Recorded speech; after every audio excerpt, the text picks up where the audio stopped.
Olá, amigos do canal. Meu nome é Simone, tenho 57 anos e moro na cidade de Bento Gonçalves.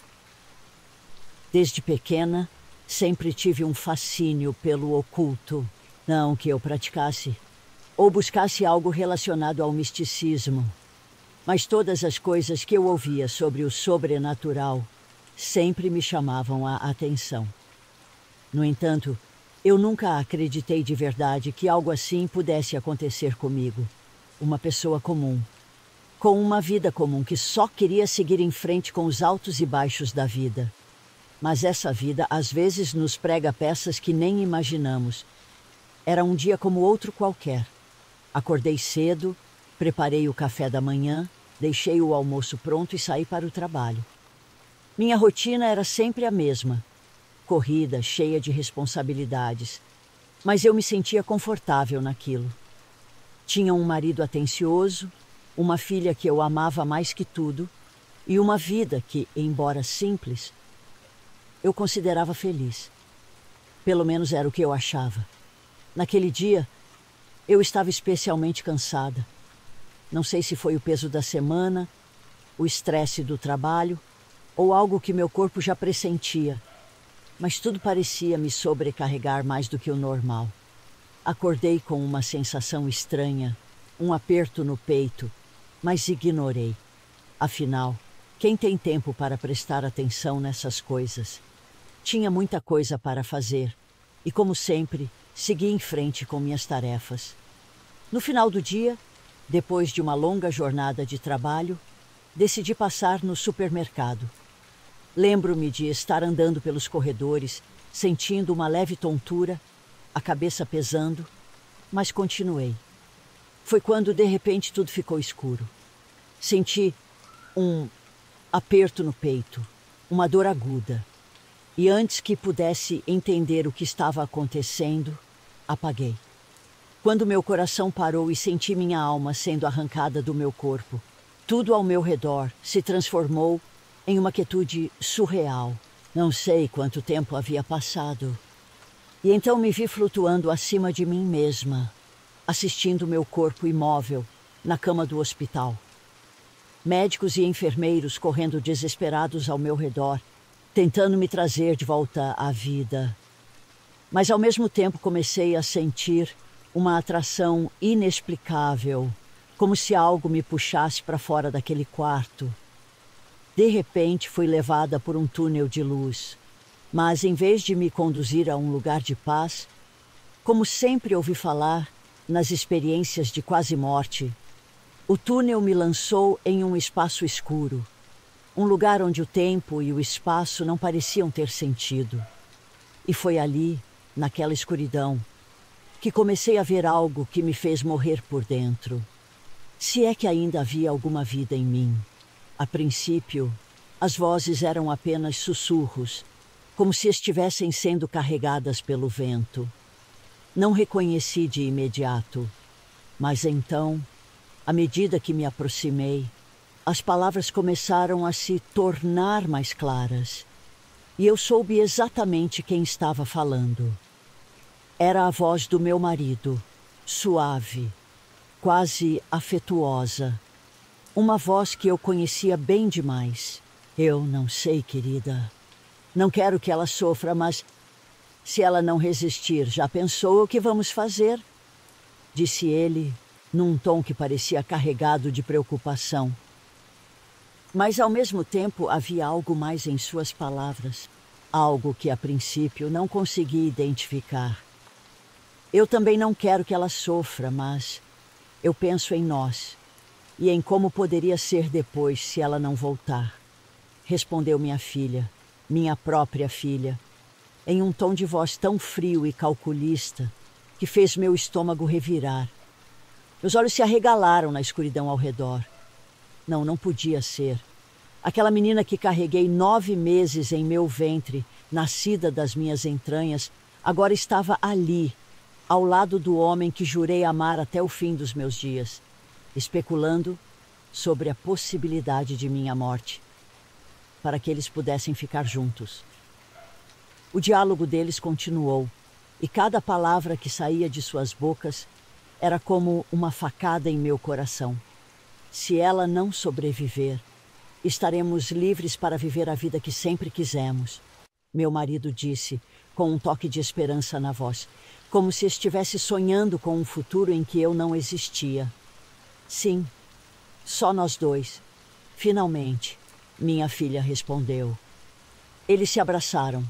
Meu marido segurando o rosto de minha filha entre as mãos, beijando e enxugando suas lágrimas, enquanto tirava os cabelos molhados de suas bochechas. Não era um choro de tristeza por minha situação. Era um choro de desespero, de uma paixão reprimida. Eu queria gritar, queria berrar, mas não havia som na minha garganta. Eles estavam ali, do meu lado, conversando sobre o que fariam na minha ausência, como se minha vida fosse apenas um obstáculo em seus planos. Havia uma intimidade ali, uma conexão entre os dois que eu nunca tinha visto antes. Eles estavam mais próximos do que nunca, seus corpos quase se tocando, os olhos se encontrando de uma forma que falava mais do que 1000 palavras. Eu sabia naquele momento que o que havia entre eles não era apenas uma ligação de padrasto e enteada. Era algo muito mais sombrio, muito mais perigoso. Eu só quero que isso acabe logo, minha filha sussurrou quase inaudível. Mas eu ouvi aquelas palavras cheias de veneno, desejando o meu mal. E foi então que percebi a verdade horrível. Eles estavam esperando por isso. Eles ansiavam por esse momento, pelo momento em que eu não estaria mais ali, para que pudessem finalmente estar juntos. Minha própria filha e meu marido, o homem em quem confiei minha vida, estavam conspirando, desejando pela minha morte como se fosse a chave para sua liberdade. Senti uma dor indescritível, uma angústia que rasgou minha alma, algo além de qualquer dor física que já havia sentido. Eles não estavam apenas traindo meu corpo, estavam traindo minha própria existência, minha memória, tudo o que fui para eles. E tudo isso, enquanto eu estava ali, à beira da morte, lutando para voltar à vida, para voltar para eles. Ou será que eu estava morta? Era isso que acontecia quando se morria? Ver toda a podridão da vida que se deixava para trás? Ou será que eu ainda tinha uma chance de voltar, de confrontar essa realidade, de fazer algo? Enquanto a dor me consumia, algo mais começou a crescer dentro de mim, algo que nunca senti antes. Não era medo, não era tristeza. Era raiva, uma raiva tão profunda, tão poderosa, que parecia queimar dentro de mim como uma chama negra. Eu sabia naquele instante que se voltasse não seria a mesma. Algo em mim havia mudado para sempre. Eu não seria mais a mulher que eles conheciam, aquela que os amou incondicionalmente. Eu não queria voltar. Não depois de tudo o que havia descoberto. Mas era tarde demais. De repente, a luz que antes me envolvia começou a se apagar. E eu sentia que estava caindo, como se estivesse despencando de um prédio. Senti minha alma ser puxada de volta para o meu corpo. E um choque me percorreu inteira, como se estivesse sendo reiniciada. E então acordei. Finalmente senti o ar encher meus pulmões novamente e meus olhos se abriram. Estava de volta ao meu corpo, deitada em uma cama de hospital com meu marido ao lado, segurando minha mão, e minha filha chorando ao pé da cama. Ali eu soube que os médicos haviam conseguido me estabilizar, mas eu estava sedada há algum tempo para conseguir me recuperar melhor. Olhei para eles, cínicos naquele chororô teatral. Tudo parecia normal, exceto pelo fato de que eu sabia a verdade. Minha vida nunca mais seria a mesma. Eu voltei, mas não como a vítima. Eu voltei e queria vingança, e nada, nem ninguém, me impediria de fazer justiça. Alguns dias depois, tive alta do hospital e fui para casa. Enquanto meu corpo começava a se curar, minha mente se afundava cada vez mais nas lembranças daquela experiência fora do meu corpo. Eu não conseguia tirar da cabeça as palavras venenosas que ouvi, as intenções malignas de meu marido e minha filha. Meu coração sangrava toda vez que olhava para eles. A cada dia sentia-me mais isolada, mais perdida. A vida que eu conhecia havia acabado naquele momento em que caí no supermercado. O que veio depois foi apenas uma sombra do que era antes. Após a revelação que eu tive, uma parte de mim morreu ali naquela cama de hospital. Mas outra parte, aquela que acordou comigo, estava cheia de um desejo que eu jamais havia sentido antes: vingança. Eu sempre fui uma pessoa tranquila, do tipo que evitava conflitos, que preferia resolver as coisas com calma e diálogo. Mas, depois de ver o que vi, uma raiva queimava em mim, um ódio que me consumia a cada minuto que eu passava naquela casa, fingindo que estava tudo bem. Comecei a planejar cada passo. Não queria uma vingança rápida, algo que fosse como um tiro certeiro e imediato. Não, eu queria que eles sentissem o que eu senti. Queria que eles experimentassem a dor da traição, da desconfiança, do medo. Queria que sofressem, que cada dia fosse um tormento, um jogo de sobrevivência onde eles não pudessem mais confiar em nada e nem em ninguém. Primeiro comecei a observar, fingindo que estava me recuperando, que precisava de tempo para me ajustar de volta à rotina. Observei cada movimento, cada gesto, cada olhar. Passei a agir de forma diferente. Coisas pequenas, quase imperceptíveis, mas que sabiam que não faziam parte de mim. Comecei a trocar os lugares dos objetos na casa, mudava o lugar das coisas de um dia para o outro. No início eles pensavam que era coisa da minha cabeça, parte do meu processo de recuperação. Mas logo percebi que eles estavam ficando desconfortáveis. Isso era só o começo. Com o passar dos dias, intensifiquei minha atuação. Cozinhava o jantar, mas adicionava ingredientes que sabia que meu marido odiava, ou então deixava a comida que minha filha adorava queimar no forno. Fazia isso com um sorriso no rosto, como se tudo fosse normal. E toda vez que um deles reclamava ou comentava sobre o gosto estranho ou a aparência esquisita da comida, eu dizia com a voz mais doce que conseguia: "Deve ser coisa da sua cabeça. Está tudo como sempre foi." À noite passei a acordar no meio da madrugada e caminhar pela casa. Fazia questão de deixar o piso ranger, o som ecoando pelos corredores, para que eles soubessem que eu estava acordada.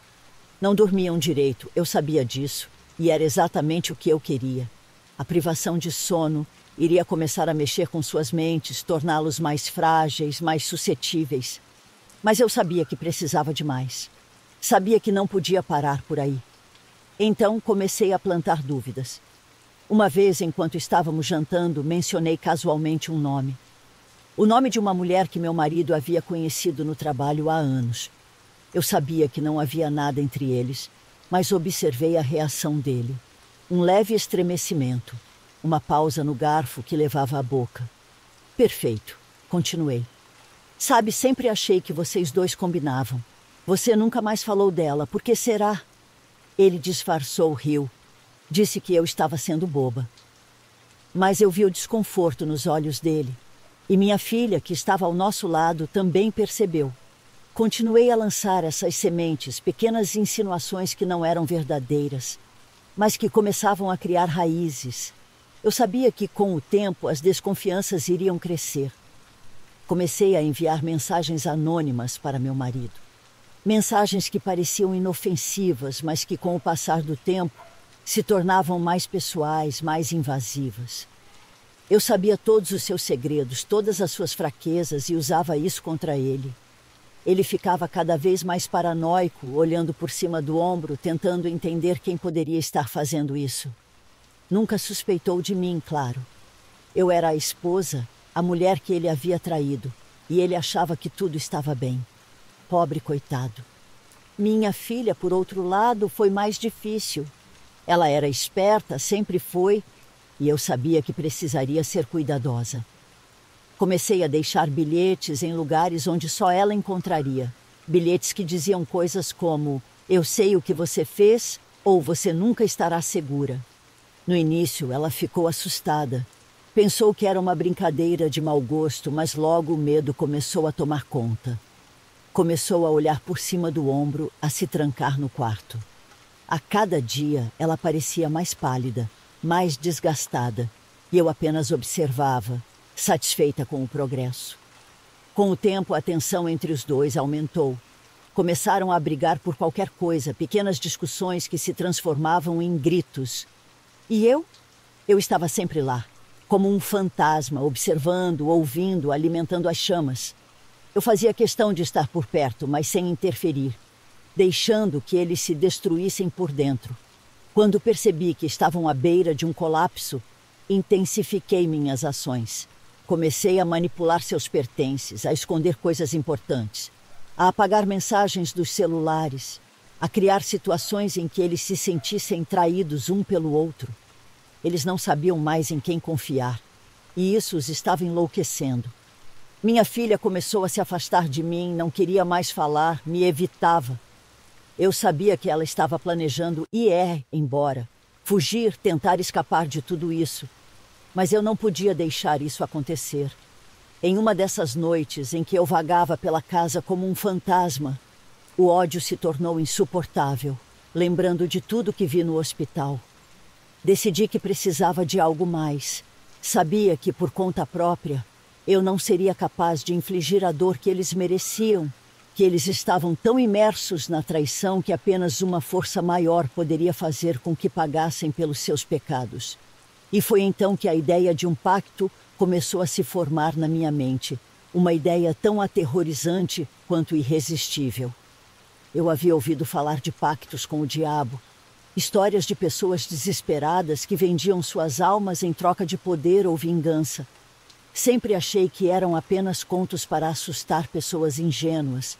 Mas agora, naquela escuridão silenciosa, essas histórias assumiram uma nova realidade para mim. Percebi que estava disposta a fazer qualquer coisa, a pagar qualquer preço, para me vingar daqueles que me traíram. Naquela noite, na escuridão da madrugada, comecei a murmurar palavras que pareciam sair de algum lugar esquecido da minha mente. Era como se eu sempre soubesse o que dizer, como se aquelas palavras sempre estivessem estado lá, esperando para serem pronunciadas. O quarto ao meu redor parecia se tornar mais frio, e senti como se uma presença invisível, mas palpável, tivesse preenchido o ambiente. Eu estou disposta a fazer um pacto, sussurrei para a escuridão na sala de minha casa. Eu ofereço o que for preciso, minha alma, minha vida, em troca da destruição daqueles que me traíram. Eles devem pagar pelo que fizeram. Eles devem sofrer. Não houve nenhum som em resposta. Um absoluto silêncio. Eu quero vingança e ofereço qualquer coisa, minha vida, minha alma, o que preciso for. Nenhuma resposta. Me levantei, resignada e desesperançosa, e fui até a cozinha beber água antes de voltar para o quarto. Abri a geladeira e peguei uma garrafa d'água quando ouvi uma voz. Você tem certeza do que está pedindo? Deixei a garrafa cair no chão com um susto. Um pacto como esse não pode ser desfeito. Uma vez feito, não há retorno. Sim, respondi minha voz firme, mesmo que meu coração batesse como um tambor. Eles devem ser destruídos e eu estou disposta a pagar o preço. Eu não queria fama, dinheiro, nada disso. Eu só queria vingança. Então que assim seja, a voz disse, e naquele instante a cozinha foi tomada por uma escuridão densa, uma escuridão que parecia viva, que se contorcia e sussurrava ao meu redor. Senti algo frio e pegajoso envolver meu corpo, como se mãos invisíveis estivessem me segurando, me arrastando para um lugar que não conseguia ver. O preço será sua alma, é claro, ele disse, mas a voz parecia vir de dentro de mim. E a partir do momento em que eles caírem, você se juntará a mim, onde seu ódio poderá queimar para sempre. A ideia de perder minha alma deveria ter me assustado, mas naquele momento tudo o que importava era a vingança. Estava tão consumida pelo ódio, pela dor, que nada mais tinha significado. Aceitei o pacto, sabendo que, uma vez feito, meu destino estava selado. Quando a cozinha finalmente voltou ao normal, ainda iluminada pela porta da geladeira aberta, senti algo diferente dentro de mim. Sabia que não estava mais sozinha. Com o passar dos dias, pequenos incidentes começaram a ocorrer na casa. Coisas que não se podia explicar. Objetos que se moviam sozinhos. Sombras que pareciam se esticar além da luz. Sussurros que vinham do nada. Minha filha começou a perder o sono, atormentada por pesadelos que eu sabia que estavam sendo plantados por forças malignas decorrentes do meu pacto. Meu marido, por sua vez, começou a sofrer de uma ansiedade crescente. Dizia que era como se estivesse sempre sendo observado por algo que não conseguia ver. Eles não sabiam o que eu tinha feito. Começaram a pensar que a casa estava assombrada. Talvez pelo próprio fantasma da mulher que eles esperavam ver morta. E enquanto o medo crescia neles, o prazer sombrio dentro de mim aumentava. Mas eu não estava satisfeita com apenas assustá-los. Não, eu queria mais. Queria vê-los destruídos, da mesma forma que eles destruíram minha confiança, minha paz, minha vida. Os incidentes pequenos logo se tornaram eventos catastróficos. Meu marido começou a perder o controle mental, ouvindo vozes que o incitavam a cometer atos violentos. Ele acordava no meio da noite, suado e gritando, alegando que havia algo dentro dele, algo que ele não conseguia controlar. E enquanto isso acontecia, eu observava em silêncio. Minha filha, por outro lado, começou a definhar fisicamente. Ela parecia estar sempre doente, sua pele pálida e seus olhos sem vida. Eu sabia que o pacto estava sugando a vitalidade dela.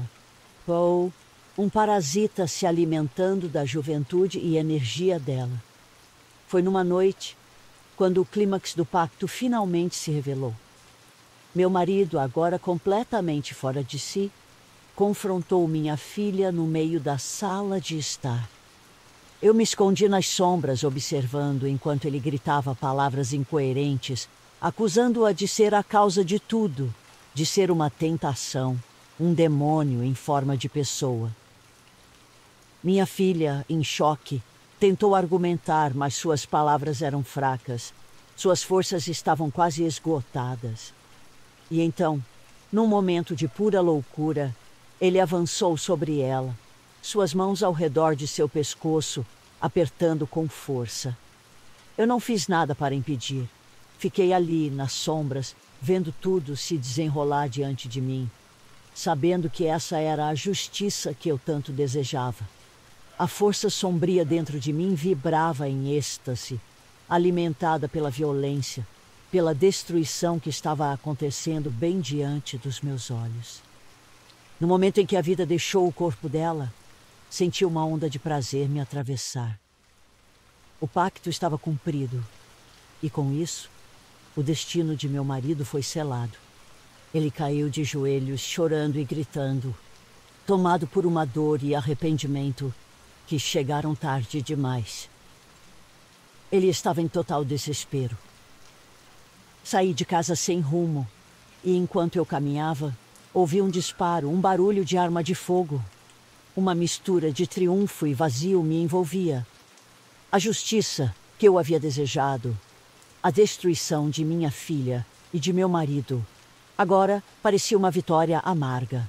Eu havia perdido tudo, não apenas a confiança e o amor, mas também qualquer resquício de humanidade que um dia possuí.